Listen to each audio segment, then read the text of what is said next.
Good afternoon, everybody. This is Lisa Conley at Child Care Resources Kaleidoscope Play Learn in Seattle, and I'm joined today again with my esteemed coworker, Theresa Lanier. And we're happy to be talking again with you about how children learn about differences and how to today's really focusing on how to help guide their learning and understanding about differences.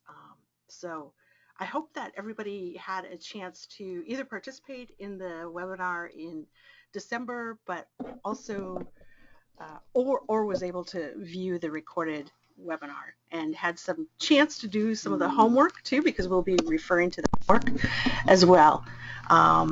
So hello, everyone. I think with that, we'll get started with Theresa. Yeah.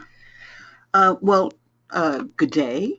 I was getting ready to say good morning, but it's good day, afternoon. It could be morning somewhere in the world. I'm glad to be back again and for us to continue our conversation where we left off. And as I'm looking at our screen at our childhood pictures, it's so apropos in the sense of what we're talking about, really supporting our caregivers, our families, our relatives who are watching over our little ones, really to kind of understand how they grow, develop, and learn. And they are a part of this great society. And so what they are experiencing and what they are going to be sharing with us is what they are seeing reflected in their world. And so, again, what we can do to be the best facilitators of helping them through this learning process, the better. So it looks like you want to kind of check in with people. Yeah, I was just also thinking about doing a quick poll here to see, to get your responses. So hopefully you're seeing that. Asking the question of, since the webinar in December, have you had a chance to talk with participants in your Kaleidoscope Play and Learn groups about what you learned or what you know about how children learn about differences? And so you can choose any of those options that are there. Yes, that you've talked with only the adults about it, so just parents and caregivers. Yes, you've talked with children, or yes, you've talked with parents, caregivers, and children in your Kaleidoscope group about how children learn about differences. So go ahead and take the poll. And just as a reminder too, with our webinar process, if you have a question, go ahead and type it in the question box and we'll be monitoring that. And then also we'll try to keep track too and see if you have a microphone available. I'm gonna try this until it actually works. where you can raise your hand and I'll try to unmute you so you can use your microphone if you're joining us with a compatible microphone or phone setup. So a couple of ways to try to ask questions. All right. Folks are voting here. Almost coming in. Wait just a few more seconds before we close the poll.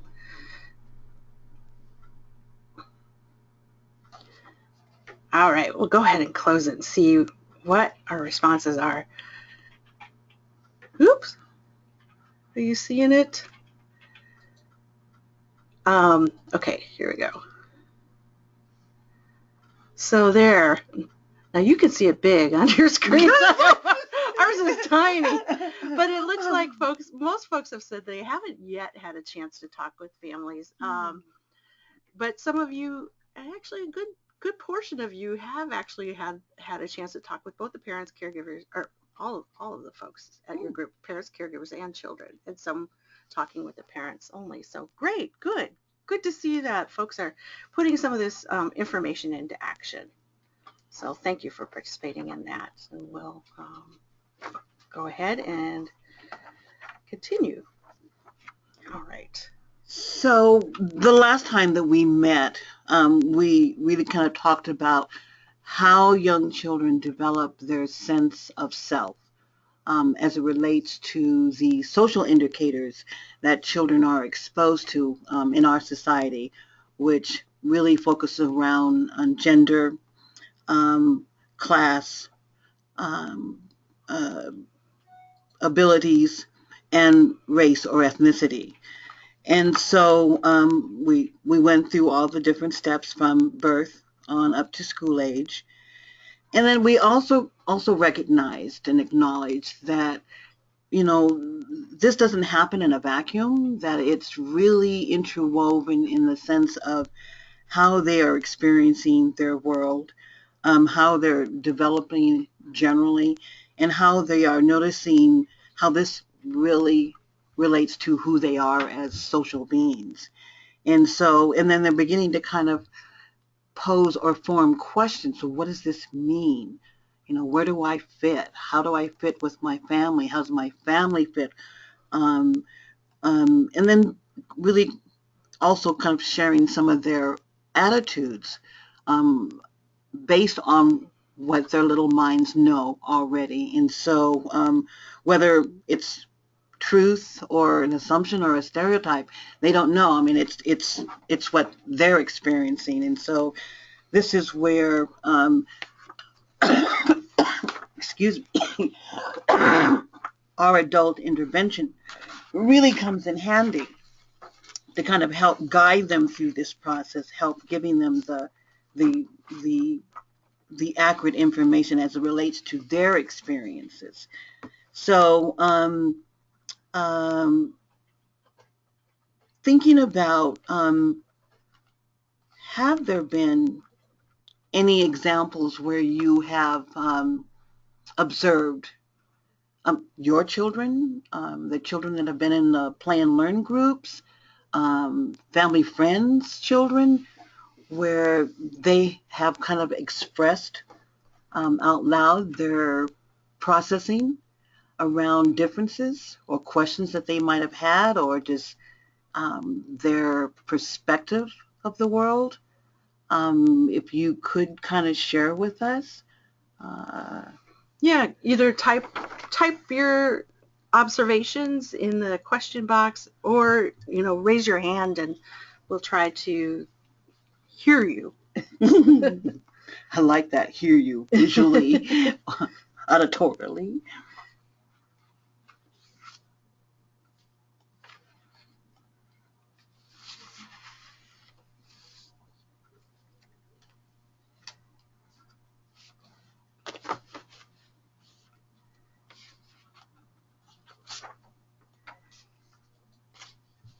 So any observations you've had about um, children learning about differences, especially thinking about the things that we talked about in December?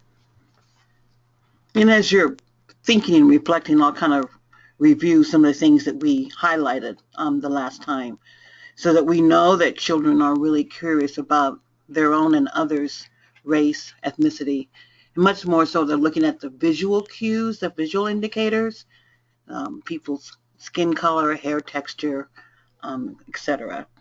That they are developing a personal sense of self, and that they are part of a community. They're part of a collective family community.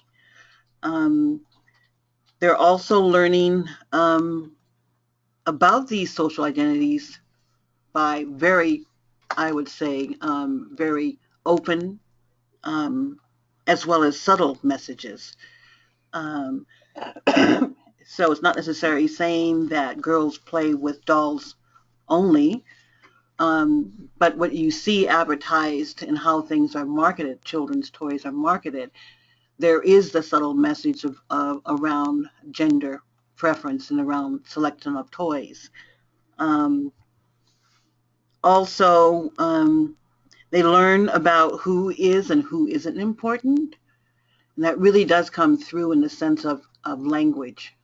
That comes really strongly through what language has value and which language doesn't.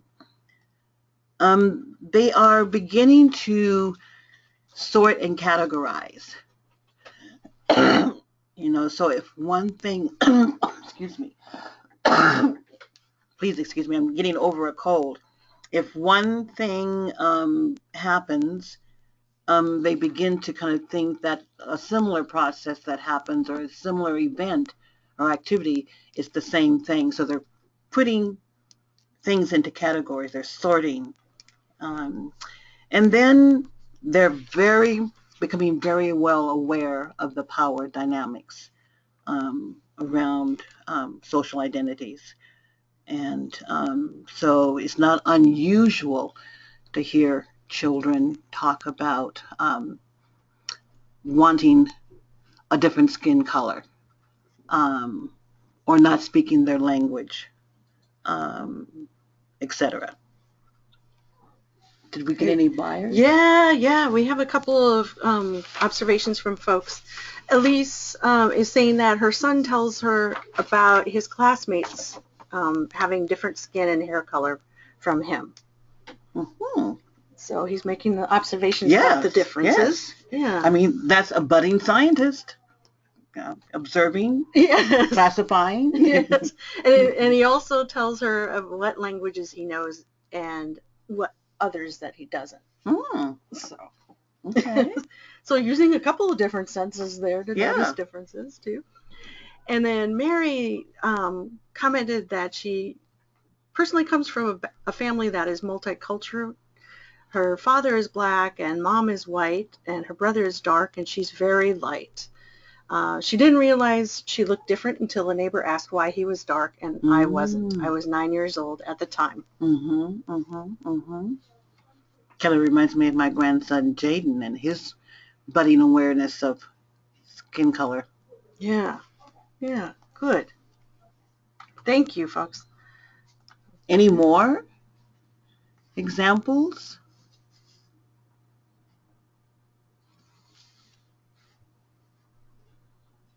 Coming in, double check, see if anybody's hands are raised.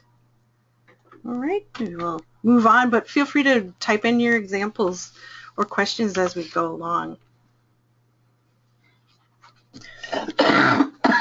Okay, so we're aware that children are noticing differences, that they have questions.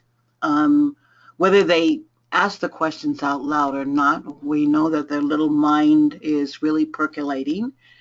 So it's really important then how we as the adults can also kind of create in an environment that support children in developing healthy self-identity and really looking at developing anti-bias attitudes.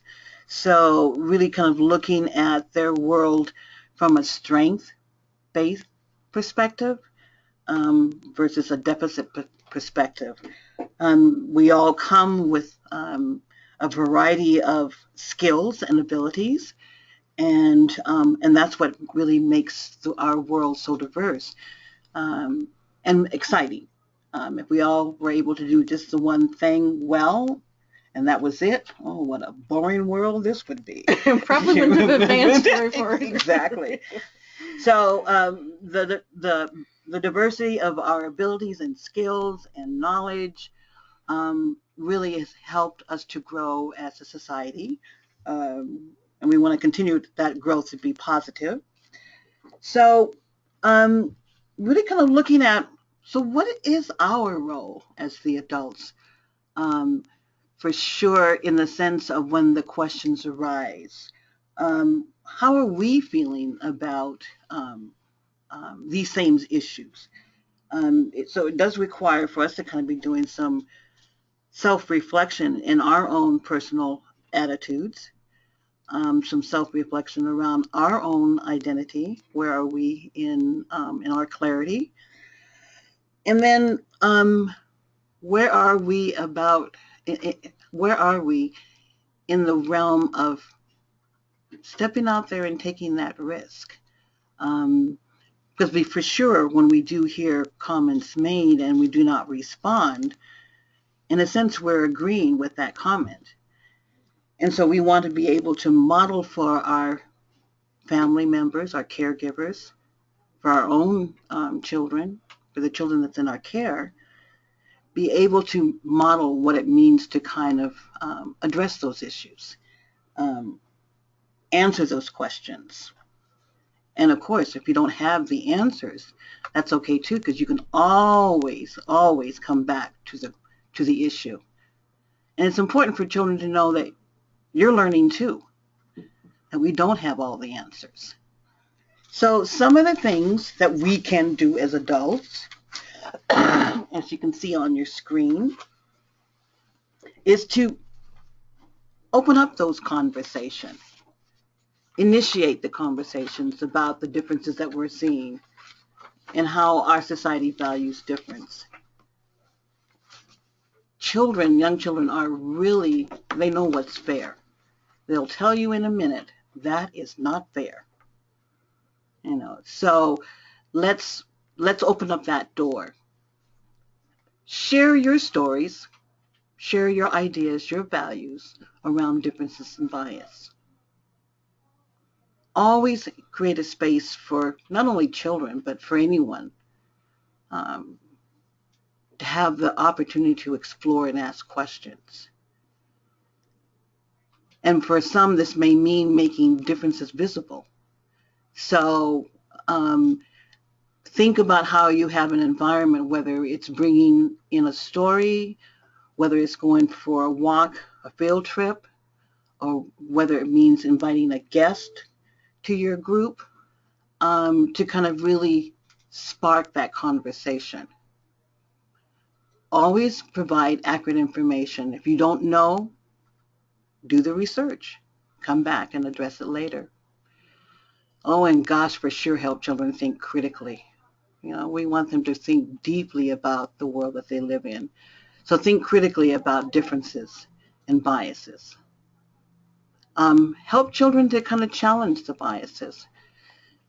This one I'm always thinking as a mother and a grandmother with children and grandchildren of color, what this really means for them in speaking up against injustice.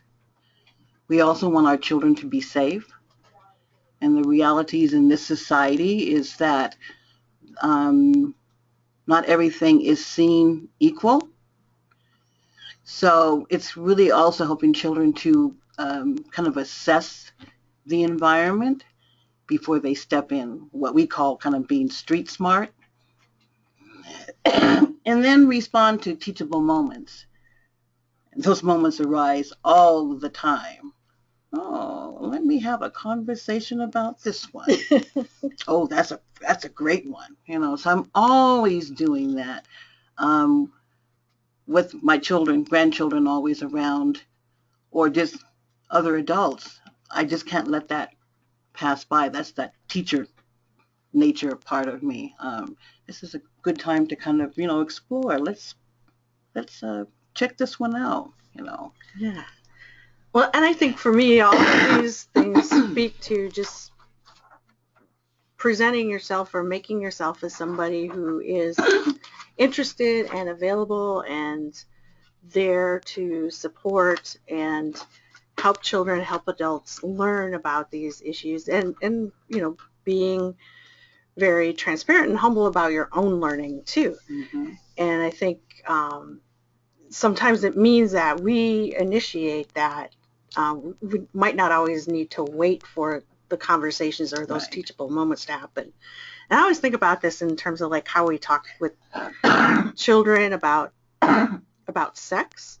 It's like by the time my daughter is a teenager, I wanted her to have that accurate information because she's going to get it somewhere. Oh, yeah. And I want her to know what my ideas and values are around it and what I would hope for her to keep her safe. And it's very similar. It's diversity and racism, all of those bias can be challenging for us adults to talk about. And we've sort of learned in our own upbringing and our own experiences, sometimes it's a taboo subject, kind of like sex. Mm-hmm. But if we don't do it, somebody else is, and that somebody else may or may not reflect accurate information or Exactly. or our Yeah. values around it. Yeah. Yeah. Yeah. So it does mean as adults to really kind of step out there, take that risk, and modeling too. Sharing mistakes. I think it's really important for children to know that grown-ups make mistakes. Yeah. And the important piece is that mistakes are ways to learn from and to change or do things differently. So I'm always sharing the little boo-boos that I make. My grandkids are kind of laughing at me, but I want them to know that grandma doesn't know it all, that I'm still learning at this stage of the game. And the other piece, I did like when you did mention, in the sense of when you're with your own children, 'cause I think we're asking that question later on for more conversation, but definitely how I engage with my own children, my own family, because it's really related to around our family practices and belief, definitely will look different if I'm working in the community. Yeah. Because I have to kind of step back and really kind of look at what is the other family's desires and hopes for their children and Right. values for their children, and not assume or impose my values upon their children. So it really means for me to kind of step back, broaden the perspective, and talk about the different ways that these might happen or appear. Yeah. So that they can know that there is diversity in how things work as well. That one answer doesn't fit all. Right. And Theresa, we have a question here from John. What are some earliest kinds of ways to get children aware of differences in a positive way when very small? Our kids are very small, and all I've come up with yet is showing them pictures of many different races of children, like baby pictures. What ideas do you have about even with babies and infants, toddlers? Right. So there's some really cute baby board books. I have a great children's collection of children's literature in my office, and I love baby books because I've got new great-grandbabies in my household. So my children are giving me reasons to keep expanding that library. And what I am suggesting and encouraging is having that one-way conversation with the infant, where you are naming what you are seeing and using the vocabulary, and talking about the different shades, um, um, dark, light, medium, or you can name the colors if you want to, but to give it real live language. Infants are listening. They're captivated in the sense of what you're sharing. So it's never too young to kind of really begin to talk about the differences, because you can talk about long hair, short hair, the different color of hair, the way the hair is styled. I mean, all the different ways that we are diverse in our appearance. And so you're giving it names, you're giving it voice, you're making it very present and real. And that's why I really do encourage that whatever the books are, that they are books around real people, versus caricatures or comic or animals. Yeah, great. Good question. Thanks. So, yes, teachable moments. And I think a lot of folks wanted to jump into that one. Yeah, is what I was hearing some feedback from people after December's webinar. Is like, okay, we are always presented with those teachable moments when we're around children, but especially in a Kaleidoscope Play Learn group, or a group where children might be encountering people who look different, sound different than what they have experienced before. So yeah, let's talk about teachable moments.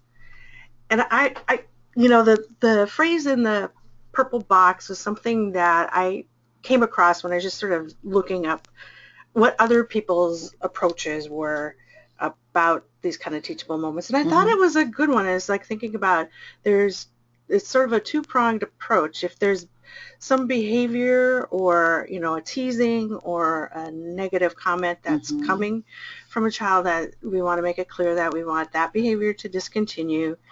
And we also see that as an opportunity for all the children to Mm-hmm. learn from it, Mm-hmm. whoever happened to be involved in that interaction or hearing that interaction. Mm-hmm. So I thought that was a nice frame of looking at these as teachable moments. And depending on the age of the child, is really in the sense of how they could make some change. So if they're Yeah. old enough to help change the the perception of their community or society, it's really helping children to see that they have the power of making change happen.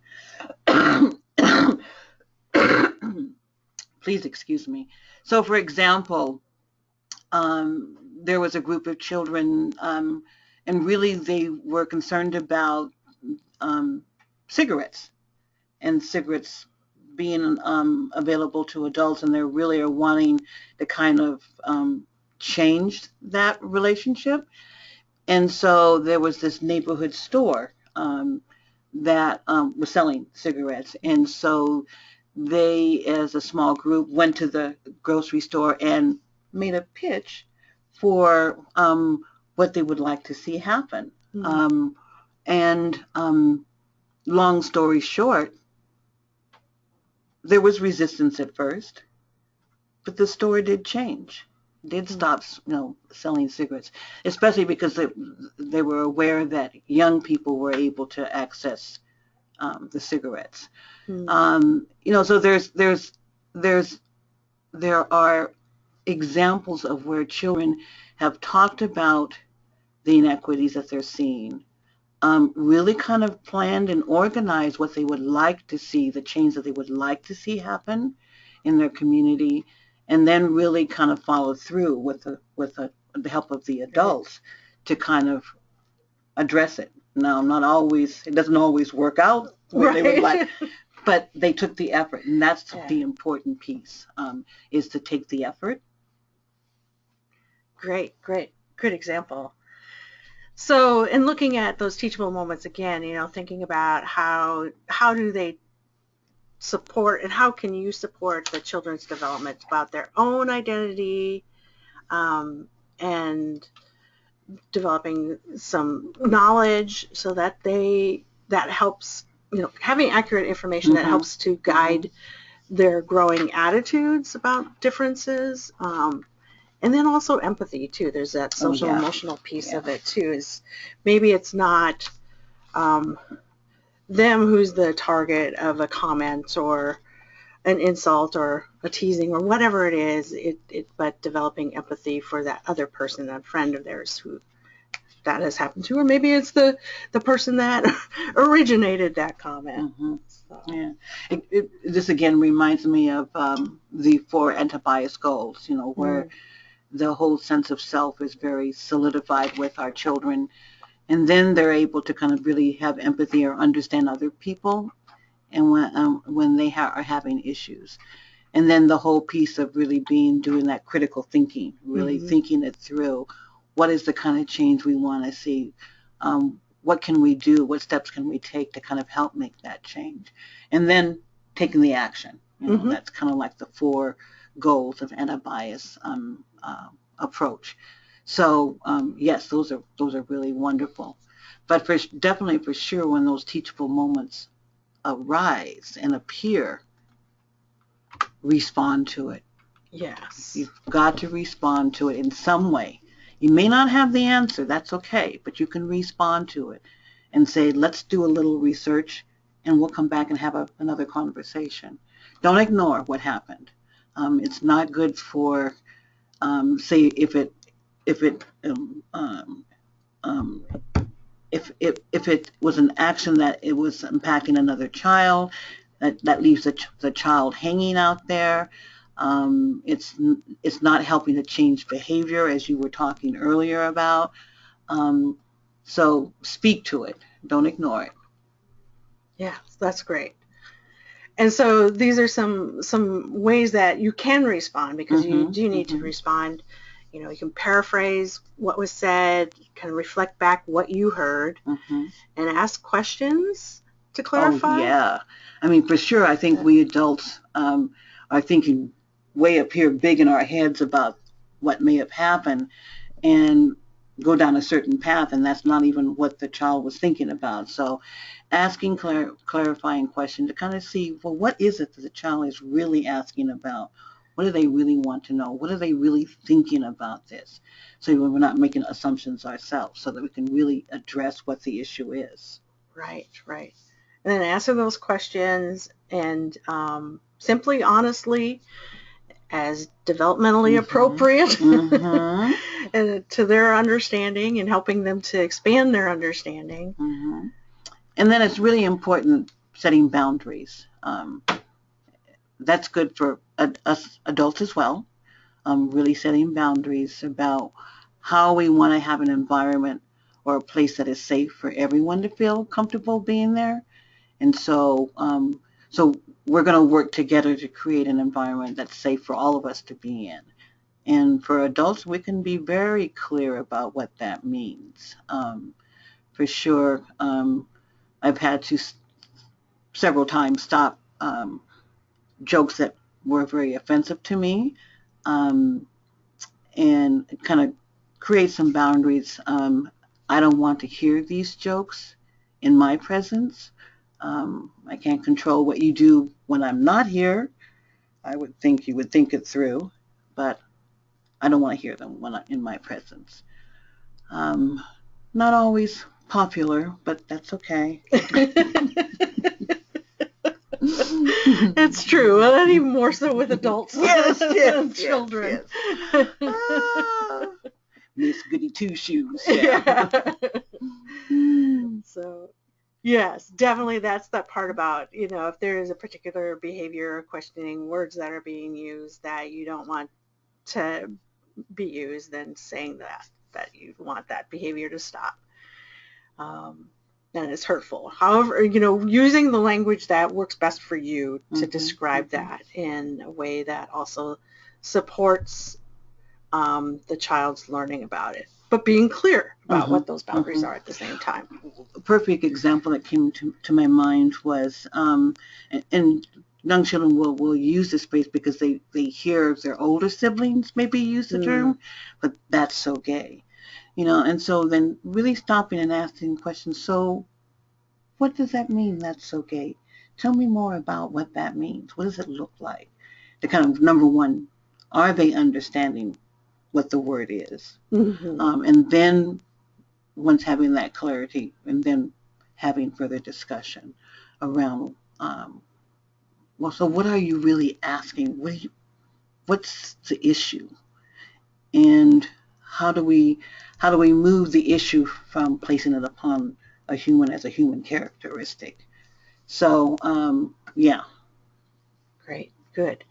And then definitely in those situations too, you know, paying attention to any children whose feelings got hurt or were upset, and making sure that they understand that you're there to create a supportive environment and to help them to work through whatever those feelings are. That's setting those boundaries that we're all going to feel safe and welcomed and included.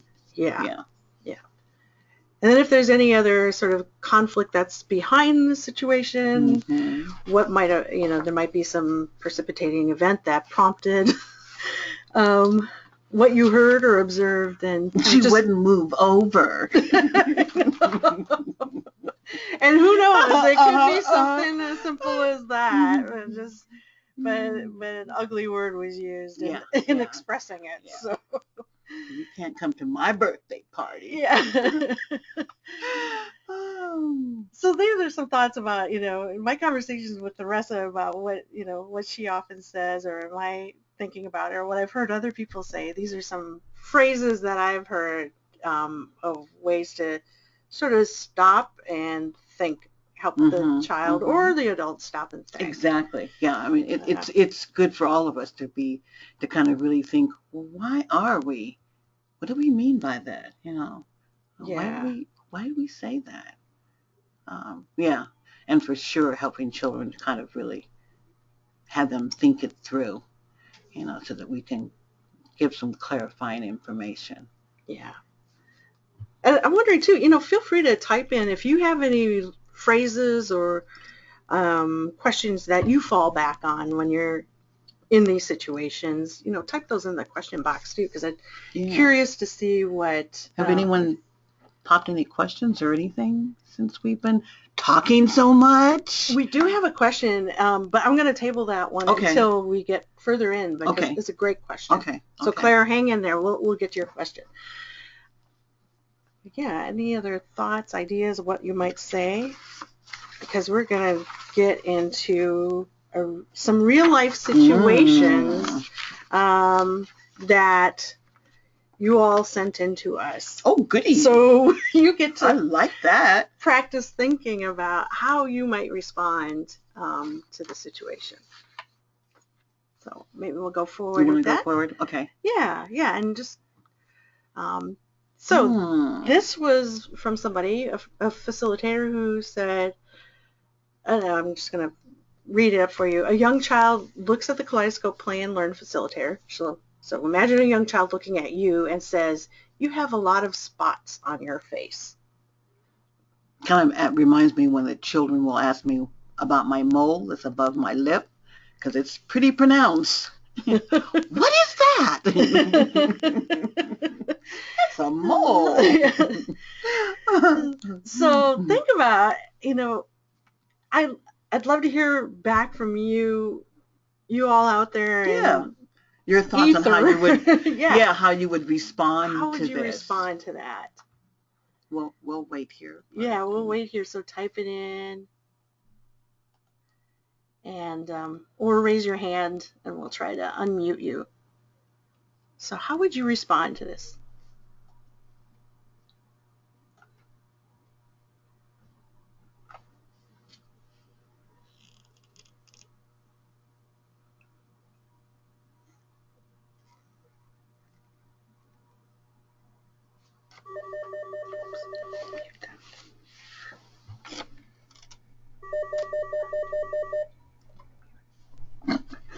Sorry, I'm trying to figure out how to mute my phone.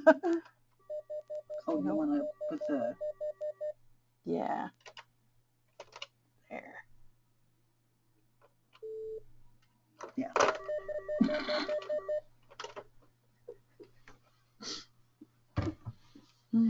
So I'm not seeing anybody responding. Oh, here we go. They had to think. Give them time to think. Okay, so Elise saying, well, about different colors, I'll say, isn't it great? It's just like we have different colors in our garden. That's great, Elise. So I was, as we're waiting for other people to kind of respond, I'm thinking about, is this freckles that the child is seeing on the person's face? Is it, you know, so I'm really trying to figure out what are the spots in order to be able to respond. So it's kind of hard. So I'm thinking that it's most likely it's freckles, because I think my good friend Sue, who is Norwegian, she tries desperately to tan in the summertime, and what happens? Her freckles get more pronounced, you know, and so it's speaking to that or addressing that would sound different than if it was maybe, I'm trying to think of the skin disorder. Like rosacea or something like that. Yeah, and John has she was thinking about freckles too, and she says, those are freckles. Several people in my family have freckles. And then talk about how many people have different looks because of their parents. Or their birth parents as an adoptive mom. Right, exactly. Yeah. Just paying attention to if that's a phenomenon, that's a situation where the child's coming from. Exactly. Yeah. So getting more clarity, and then based on what the question is about, then that helps kind of guide you down which path you really want to go. Yeah. Good. Okay, so that one in some ways is a little easier to imagine, maybe because it's just us and we need to take care of ourselves, and we can maybe respond because we know we can take care of ourselves. Now here's a situation that maybe gets a little bit more into it. So with a child and looking at a book with an adult, the person that sent this in. So a 4-year-old white boy points to the picture of an African-American child in a book and says, "I don't like him." When the person asked him why, he responded, "He looks funny." And she asked, "What's funny about him?" And the boy responds, "I don't know." He pauses, and for a moment it says, "His hair, yuck." All right. So that one maybe feels to most of us a little bit more sensitive and charged. So think about and write in the question box how you might respond. What would your next response be if that was you, if you were that adult in that situation? Love to hear folks' responses. So I'm really trying to imagine the hair, knowing that our black boys' hair can have many different styles. Right. So I'm trying to figure out, okay, is the little boy having a little afro? Is his hair cut close, or does he have braids? I don't know.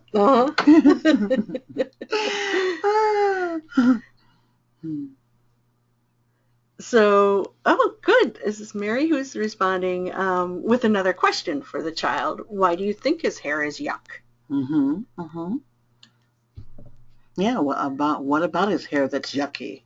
Yeah, to kind of get some clarity of what it is. Because I'm trying to imagine the style of the hair. This reminds me, I was doing a training for staff, and we were having conversation about what had been going on for the past month since the last time we were together, talking about these same issues. And they were talking about this little boy in this one classroom where he's the only African American child in the room. And the comment he made to the teacher about wishing that his skin color was like hers, and the teacher he was talking to was European American white, and they didn't know how to respond to that. So we had a really good conversation while we were waiting to get the technology working, but really talking about what is he saying to you when he says that? How are you going to address it? And so it became an agency kind of wide kind of case study, because they all knew the little boy. And so which made it apparent for them that there was some work they needed to do within the classroom as well as within the program itself. But yeah. Great. Good. So a couple other comments coming in. John is saying, I would say, well, everyone has different kinds of hair. You might think your hair is unusual. It's just that many people look different. It's not yucky to be different. And I like the way you change the unusual or different versus yucky. Because yucky kind of has a connotation of something that's yes. Kind of that's the only way I can say it. That's right. And then Debbie writes, I think I would keep asking questions like, what do you find yucky about his hair? And then keep probing from there.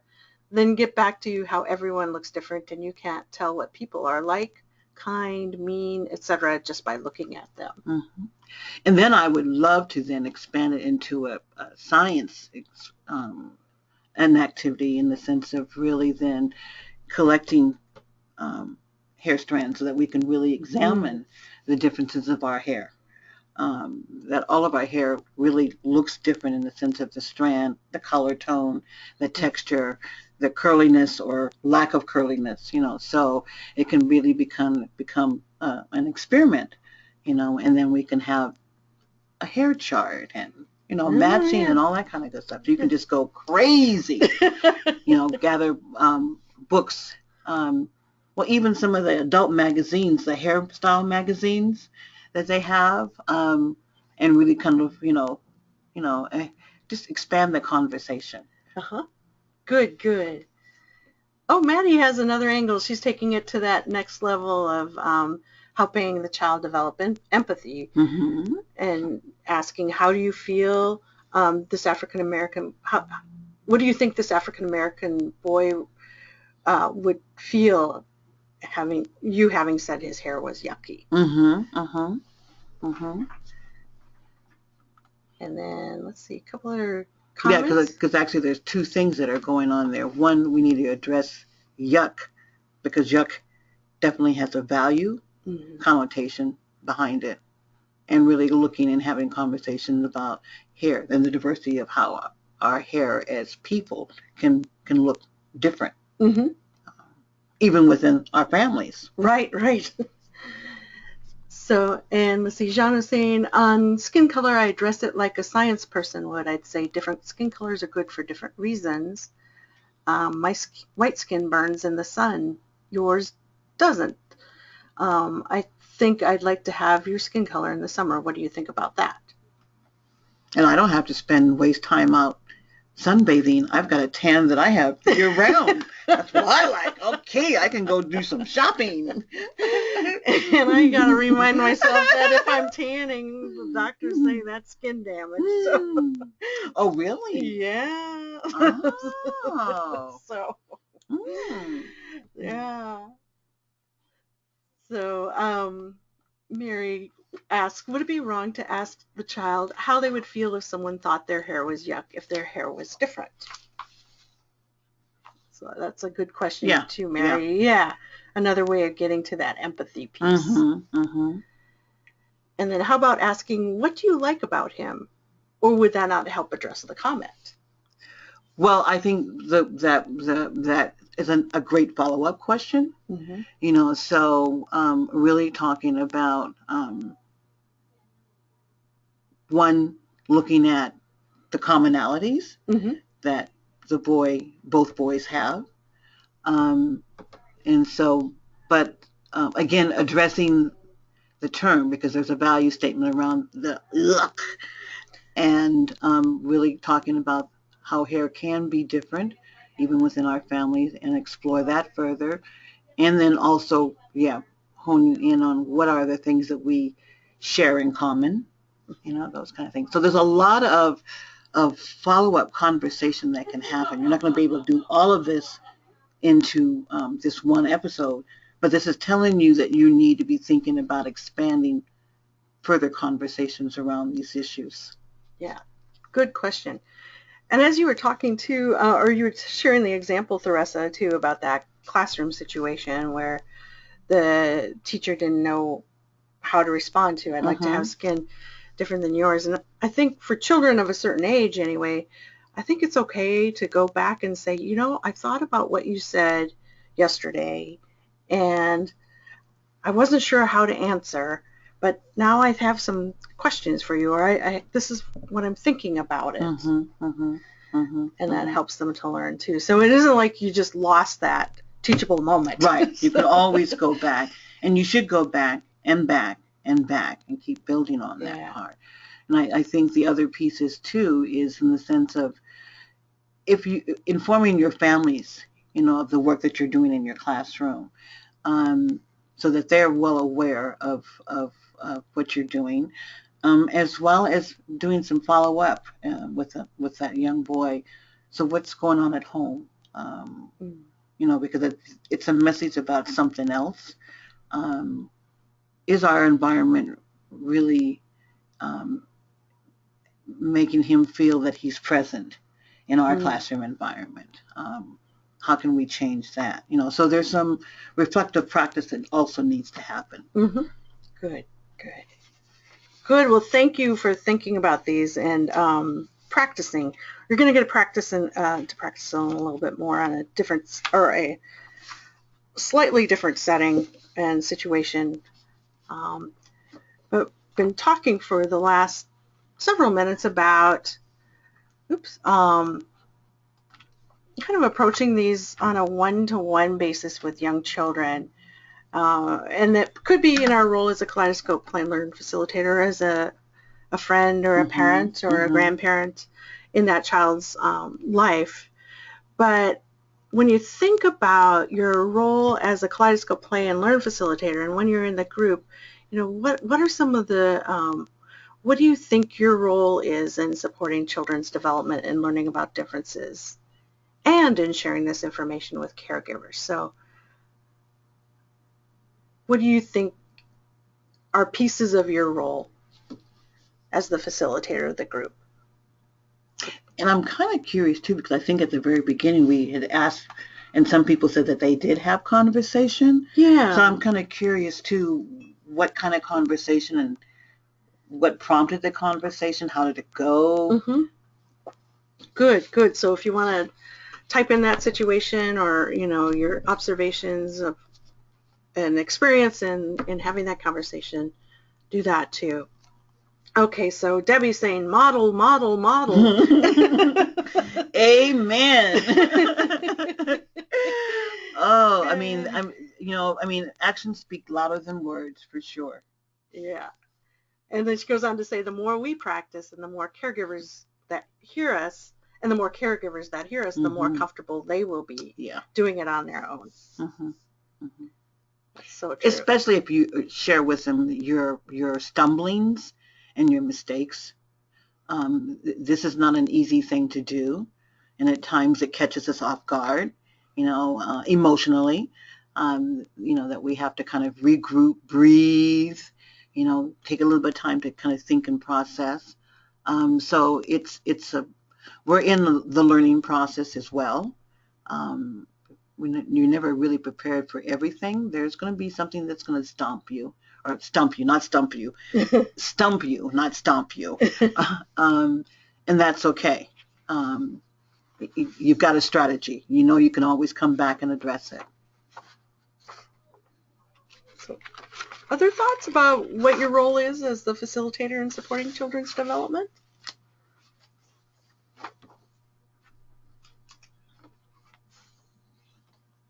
Or examples of how you've talked with parents, caregivers, and children in your group?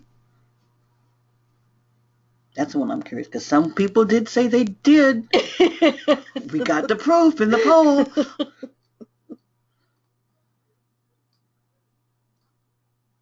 Come on, step on up. We're waiting on you.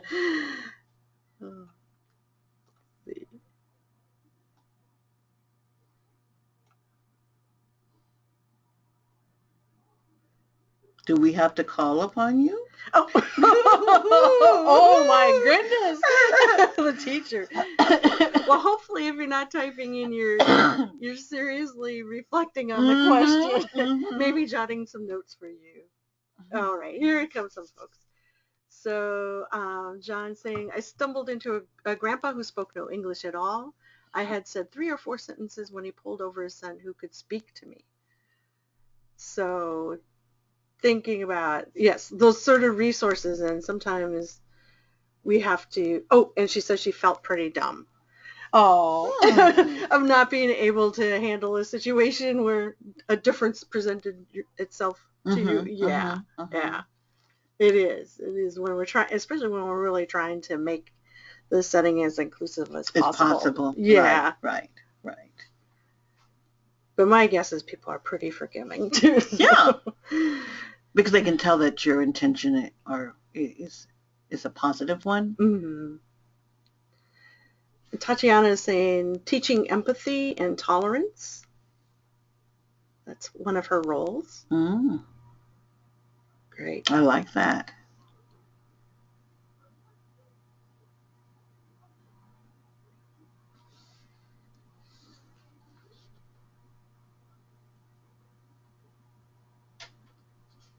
So should we move on Mm-hmm. here? Okay, so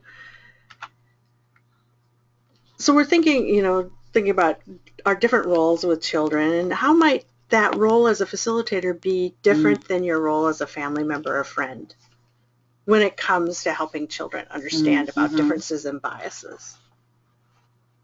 Sometimes we have to switch those hats and switch gears a little bit. Mm-hmm. Mm-hmm. Um, You said there was a question that someone had earlier that you were going to bring up later. Was this related to no, the not yet. role? Oh, Yeah. okay. Yeah, not. But how might you handle one of those situations that we talked about? If it's just a friend, not just a friend, a friend or a family member, a child is saying that, or if it happens in the context of your play and learn group. Are there differences? Maybe there might not be for some people. Hmm.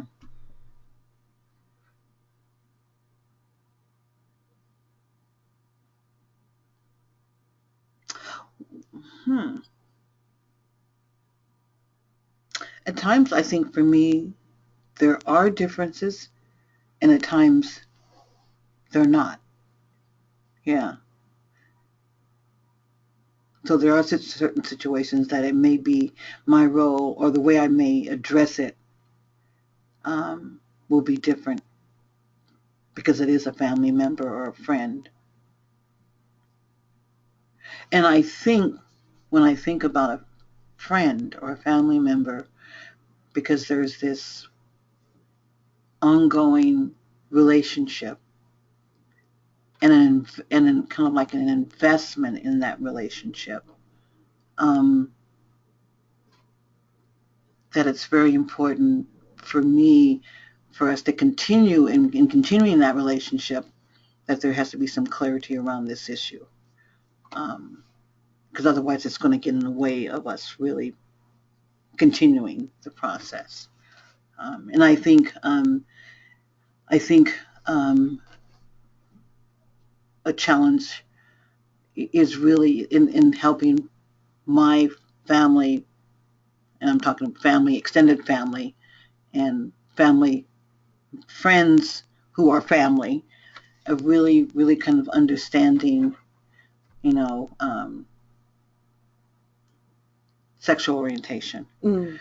and really kind of understanding and the willingness and the openness of really kind of talking about it in the open without feeling embarrassed or uncomfortable. Mm. Um, and then my role as a facilitator, say with a group or teachers, is really reinforcing the fact that you're creating a safe place for the children and that their family are a part of that. Mm-hmm. So how do you create, even though it may be you may have a personal difference of opinion around that, but how do you create a warm, welcoming environment that the child and their family feel visible, valued, and validated? Mm-hmm. Mm-hmm. So. Yeah, and John has a comment here too. I'm proactive for any child like my nephew. I guess for facilitating, I try to be neutral rather than pro. I certainly try to support equality, but I might suggest more than that to one in a family relationship with. Mm-hmm.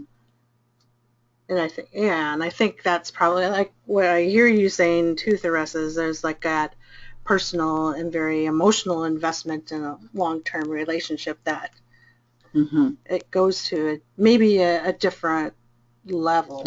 Yeah, exactly. Yeah. uh, Yeah. More of a different connecting on an emotional basis. And Yeah. I also think too about I have family members who say things and when to let it go and when to say something. And I have an 80-something-year-old aunt who she says things in a way that I know she's putting value on differences that I don't necessarily agree with. Um, I mean, one of the funny things she says, she always points out people's ethnicity, which is not a bad thing, but there's always some kind of little backdoor value statement about it. One time she was talking about an aunt, a great aunt in the family who were Protestant. We were raised Protestant Christian, and who married a Catholic man. And she said, well, he never did change. He always stayed Catholic. So, But that is funny because I was baptized and I'm raised Catholic, and so our conversations around the other faith. Uh-huh. I mean, so it's just kind of interesting that how our religious practices, there is already some built assumptions about the other. Right. Right. Yeah. I could hear my family talking about, oops, yeah, your auntie married a Protestant. Right. Yes. And then, but there's some values in our family about the respect that's shown to elders. Mm-hmm. And so I might not be as prone to call her out because that it breaks another rule. Would you have a private conversation with her? I don't know, but I have had to have conversations, or I felt like I needed to have conversations with my daughter or other children, like my nieces and nephews in the room too, who,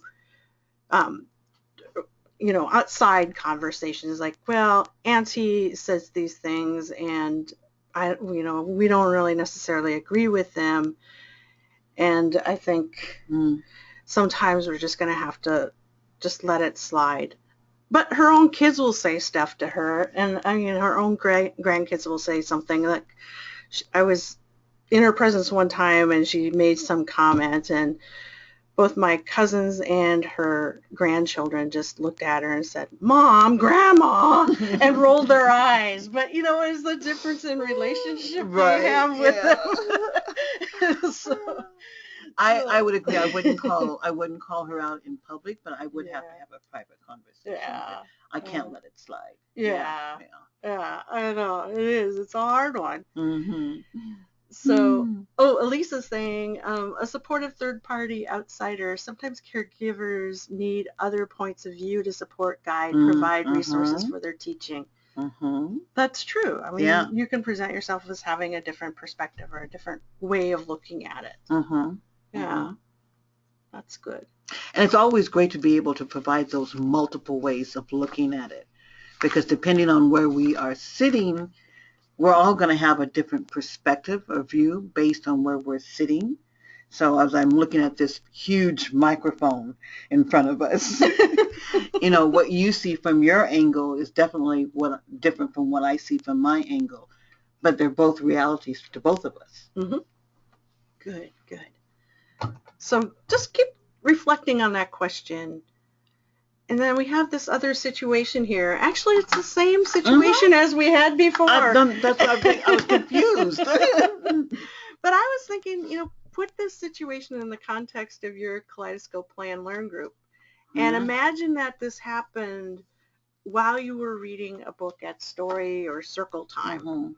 And a child speaks out in front of the group of children and caregivers, and you start to have this conversation.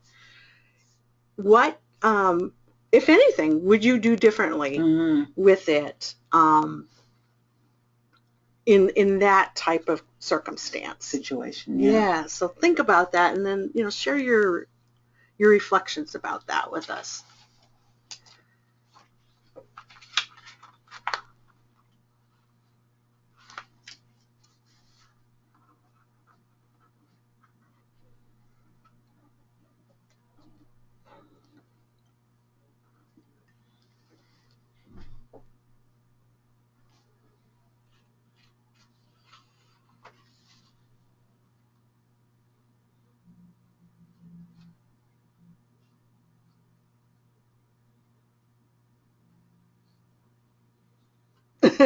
John's saying, try to have a good poker face and not go, yikes, in front of them.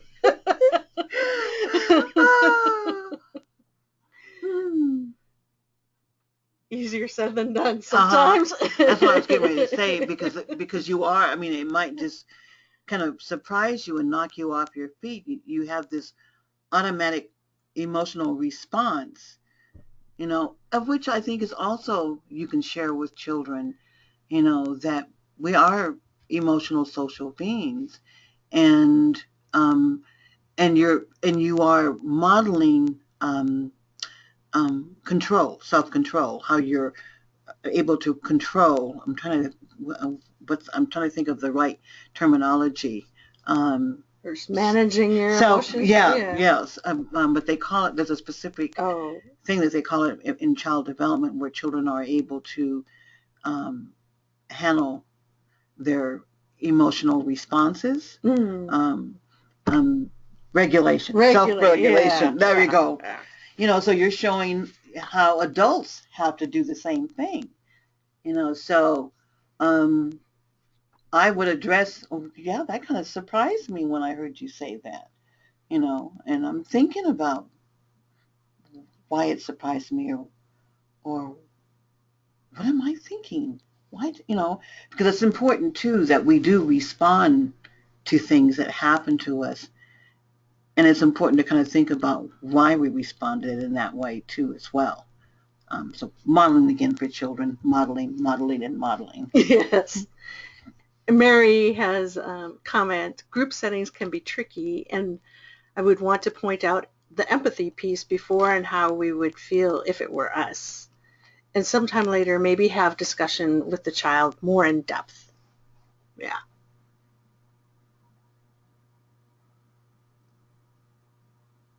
Any other thoughts how you might handle this in a group situation?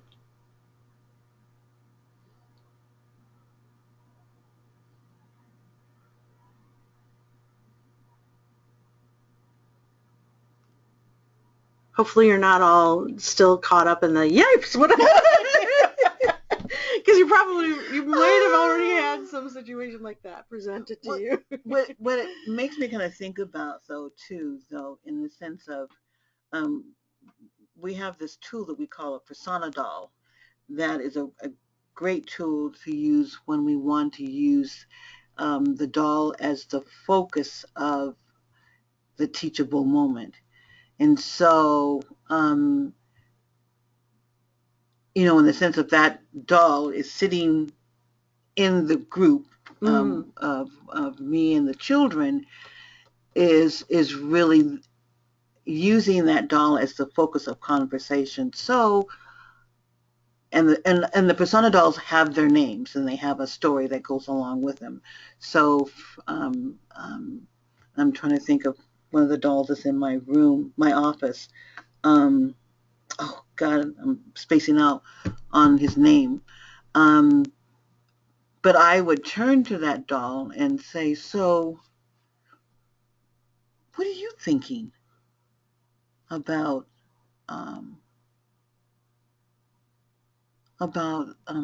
hair? I mean, I would take it off of the child who made the comment, but open up the opportunity to have conversation by using the persona doll as the focal point of the conversation, because then children will engage in that conversation with the doll and really get involved with it, where it's not focusing on the child who made the comment. So, and the reason why I say that is that children can handle it. They can handle going deeper. And then it does require some follow-up. So we're beginning to see children respond to things. So then how I, as a facilitator, then can bring activities in to kind of really intentionally focus on those topics. Great. Good. And then I think in that kind of group setting too, is there's some reasons why you might want to shift the attention away from the 4-year-old boy that made the comment, because again, just helping everybody else sort of develop some empathy and thinking and depersonalizes it in a way, maybe. Yes. And it also helps to, it may help that boy not feel publicly shamed in some ways for something, but he's still hearing and learning. Right. What the boundaries are and what are some other ways to ask. And really thinking about his vocabulary, what he's using, to express his thoughts, Yes. So his thoughts are, we want him to be thinking. Yes, and there's some comments coming in here too that I think are reflective of that. Elise is saying, not focus on yuck and shift their attention and build the vocabulary that they may use instead of just yuck. 4-year-olds may be developing how to describe things still. Oh yeah, and they're very concrete. And then, shift the focus from, he looks funny. Tell the facts, what color of the boy's hair, what's the texture and style, is it curly? Talk about the facts. And then Tatiana offered too, I'd probably point out the feelings of the boy in the picture and say he'd feel hurt if he heard that comment. And Elise saying too, shift the attention from the boy to the whole group. Go on storytelling. Yeah, good approaches. Yeah. Yeah. Any other thoughts about this situation?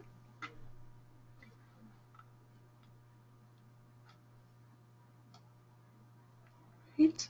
I'm going to circle back to that question. It's a good question if I can find it now. Claire has a question about any recommendations of titles or authors of great books for exploring difference and diversity. Oh, gosh. Particularly interested in books available in Spanish. Yes.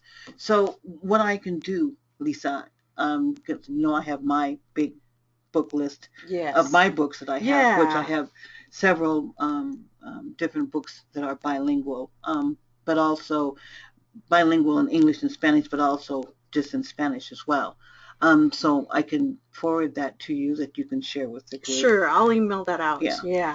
And actually what I will do is also include other children's books that I also have in other languages as well. And as well as just English books that also addresses differences so that people have a good selection. Yeah, good.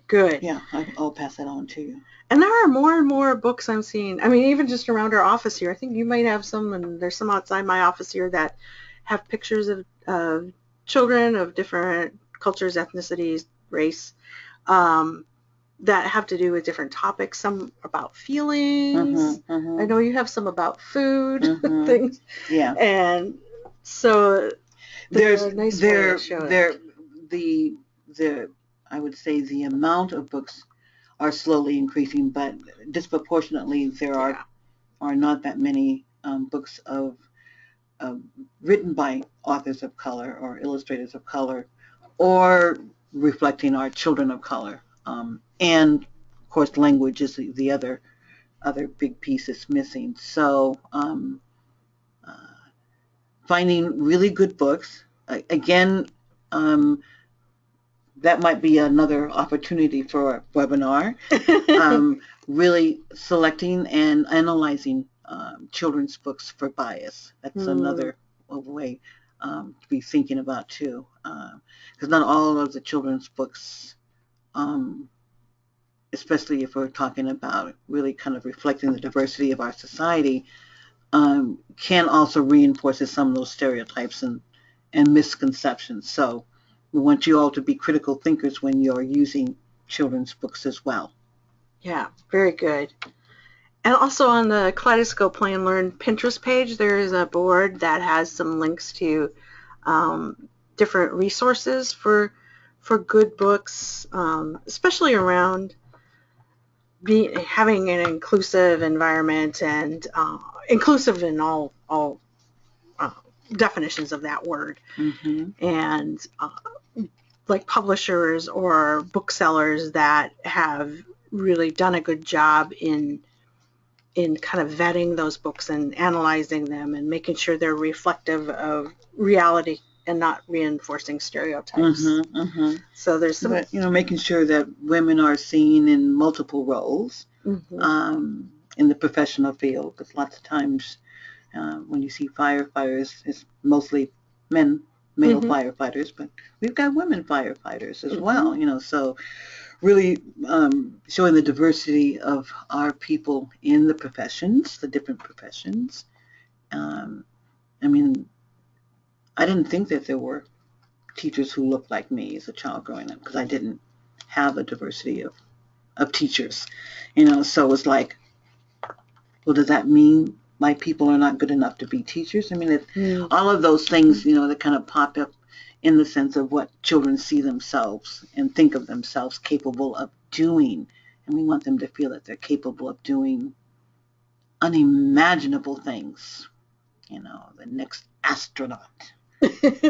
Curing cancer. I want to be a space traveler. Always wanted to do that. Oh, now we know Theresa's true dream in life. As a child growing up, that's what I really wanted to do, and it was really great to know that there were astronauts of color. Yeah. Very good. So we're winding down here towards the end of the webinar, and thanks for hanging in there. I think this has been a really great conversation. But before we leave, I'd like you to think about and then tell us, what is the takeaway for you? Something you learned today or in the previous webinar, and something that you would like to put into practice in the next week or so. And make it simple and doable for yourself, but something that will help children in their development of ideas and knowledge of differences, and help support their caregivers in that as well too. So go ahead and type those things in the question box. Love to hear from you. And hang in there too. We have a door prize as well. So always some little goodies. A little goodies.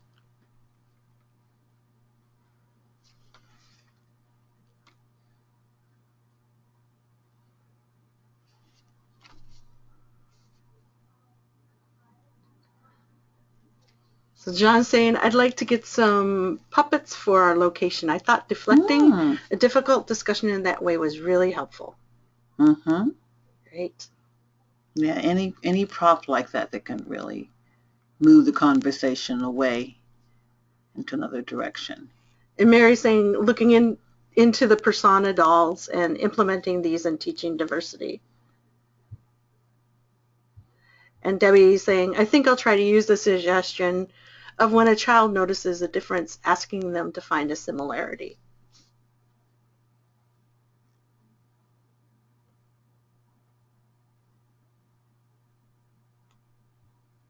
Anybody else have thoughts?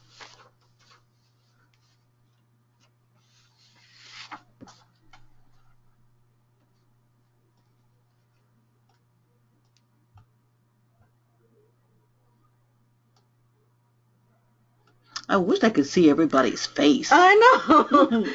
I have memories of people's faces. You got more than I got. I know. Monica's saying, put up posters of children of diversity, including those with special abilities. And those can be discussion pointers too as well. So vocabulary building. Yeah.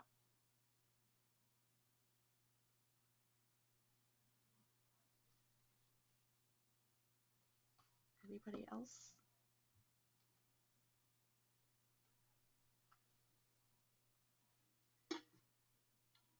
Oh, the door prize can. The door prize can. I got a coffee can with your names in here, so you must be present to win. How about that? So those of you that have actually attended.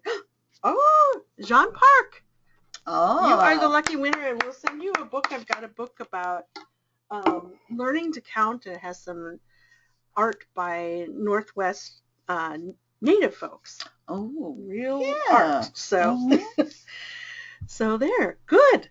Well, thank you, everyone, for joining in today. And I hope this gives you some food for thought and encouragement to do what you've been doing and build on what you've been doing already. And, we welcome your feedback or questions, concerns following this, and keep the conversation going in some way. It's been fun. It has been fun. I've enjoyed getting to spend time with my my dear coworker Theresa on something. And thank you for giving us the excuse to do that. At least for me. I don't know how she feels about it. No, I've enjoyed it too as well. Lisa.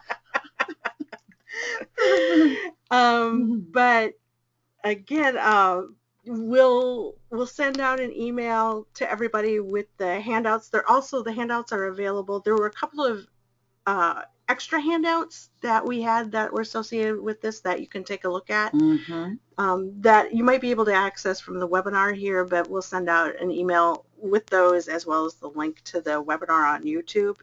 So feel free to capture all of that. And again, if you've got questions or suggestions for another webinar, it doesn't have to be about this topic, but anything else that you'd like to learn about, we're planning webinars for the fall. So I'd love to hear what you think. So thank you so much, Theresa. I appreciate it. Give yourselves a hand, folks. And you too, everybody else. So hopefully we'll see each other soon. All right.